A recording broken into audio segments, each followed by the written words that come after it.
15th, 2016. If you want to follow us on Twitter, please go to CatX TV.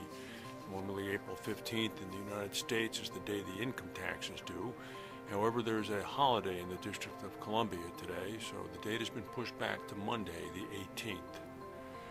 There was a significant earthquake in Japan yesterday afternoon. It was rated by the USGS at a 6.2. The Japanese agencies are rating it at 6.4. At least 9 are known dead. The quake struck the island of Kyushu.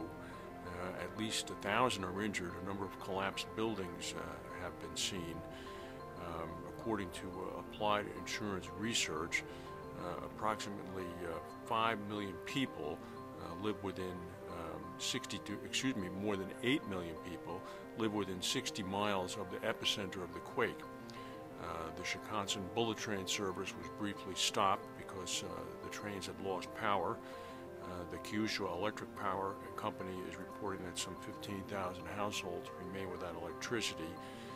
40,000 people were evacuated and spent the night in shelters. The Japanese government has dispatched more than 3,000 troops and firefighters to the area. There are still rescue operations underway today. However, there are numerous aftershocks occurring. The death toll in Saudi Arabia from the flooding has now increased to 18. Some 1,000 people had to be rescued yesterday by authorities. Floodwaters have inundated roadways in Mecca and Riyadh, as well as in the mostly southern desert region of the country. Videos posted on social media show cars submerged in water in the southwestern city of Aba. Schools have been closed around the capital of Saudi Arabia for the past 2 days. A unit of Munich Reinsurance Company, the Hartford Steam Boiler Inspection and Insurance Company, received approval from the U.S. Federal Aviation Administration to be the 16th insurer to be licensed to use drones to help and inspect claims as well as to assist in underwriting. When President Obama visits Britain next week, he is possibly going to join into the debate on the UK exit vote from the European Union. That vote is scheduled for June 23rd. It's still too close to call, according to polls. However, today is the first day of official campaigning permitted by law for that race. Obama's spokesperson was asked yesterday if he would comment, and he said that if he is asked his view as a friend, he will offer it. He believes that all of us benefit when the EU can speak with a strong and single voice, and that it will be better for Britain to remain in the EU.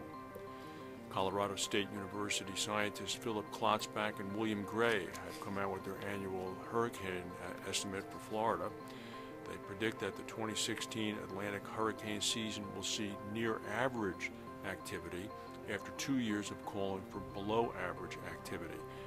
The CSU Long Range Forecast is calling for 13 named storms, 6 hurricanes, and 2 major hurricanes this year.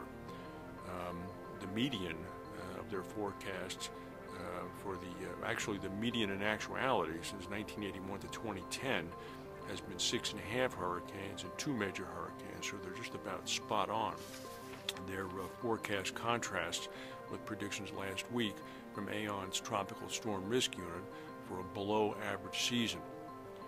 Yesterday afternoon, a Delta Airlines flight from LaGuardia Airport to Nashville, Tennessee made an emergency landing in West Virginia after the plane was struck by birds. The cockpit windshield was cracked, and the plane had to divert to Yeager Airport in Charleston, West Virginia. It was a Canada Air regional jet with 57 people on board. Nobody was injured. Somebody who was injured yesterday was the singer Diana Ross in Bethlehem, Pennsylvania, on her way to a singing engagement at the Sands Casino.